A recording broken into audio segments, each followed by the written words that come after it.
dan saya tinggal di desa Jepang. Saya akan meresensi sebuah buku novel yang berjudul Batavia 1936 yang ditulis oleh Widya Harun dan yang diterbitkan oleh penerbit Karya Sastra Komunitas Fiksi Sejarah yang diterbitkan pada tahun 2009. Jumlah halamannya berjumlah 380 halaman. Letak cerita bermula pada tahun 1936 di Batavia yang sekarang bernama Jakarta, kota metropolis kolonial yang penuh kontras. Dan di satu sisi, kota ini memancarkan kemewahan bagi kalangan elit Eropa dan Indo-Belanda melalui gedung megah. Letak cerita bermula pada tahun 1936 di Batavia dan bernama Jakarta, kota metropolis kolonial yang penuh kontras. Di satu sisi, kota ini memancarkan kemewahan bagi kalangan elit Eropa dan Indo-Belanda.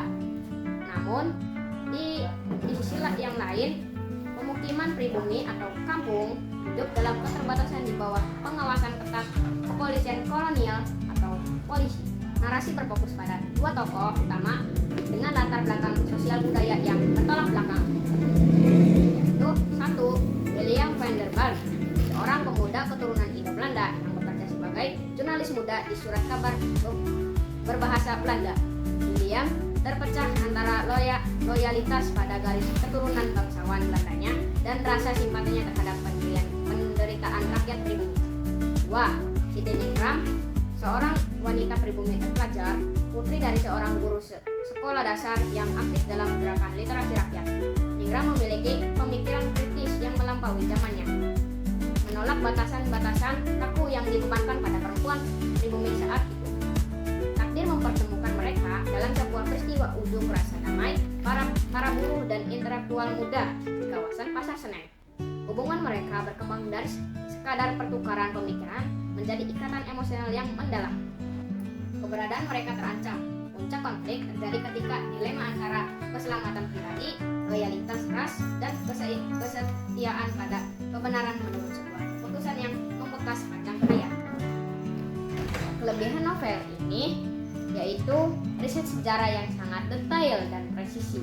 Widya Harun menunjukkan dedikasi riset yang luar biasa. Penulis tidak hanya menyebutkan nama tempat, tetapi juga tata kota, dan suasana sosial pada masa tersebut. Novel Batavia terasa sangat nyata. Penokohan yang multidimensional. Karakter di dalam novel tidak bersifat dikotomis atau hitam putih. Pejabat Belanda tidak semuanya digambarkan jahat secara kartun, dan tokoh pribumi pun memiliki celah serta keraguan. Ini memberikan kedalaman psikologis pada tiap karakternya. Keseimbangan antara narasi sejarah dan romansa. Unsur romansa tidak terasa murah atau sekedar tempelan. Hubungan antara William dan Ningram menjadi pendorong plot yang logis sekaligus cermin dari keretakan sosial politik era kolonial. Kekayaan bahasa dan diksi. Memiliki kata yang anggun mampu membawa pembaca bernostalgia. Kelemahan novel ini, tempo narasi yang sangat lambat di bagian awal, ada 50-80 halaman pertama. Alur terasa agak lambat karena penulis terlalu fokus membangun world building, memaparkan detail latar belakang sejarah. Hal ini berpotensi membuat pembaca awam merasa sedikit bosan di awal. Kepadatan istilah asing atau kolonial. Bagi pembaca muda atau masyarakat umum yang kurang familiar dengan istilah-istilah bahasa Belanda. Dan moral dari buku novel ini, kemanusiaan di atas sekat kasta dan ras. Novel ini mengajarkan bahwa harga diri dan rasa kemanusiaan seorang individu tidak ditentukan oleh warna kulit, asal-usul darah, maupun status sosial yang diberikan oleh sistem politik. Melalui tokoh Ningram dan William, pembaca diajak untuk sistem sosial di sekitarnya menuntut kepatuhan buta. Pentingnya memahami sejarah bangsa, kemerdekaan dan kebahasaan yang dinikmati hari ini lahir dari pergolakan.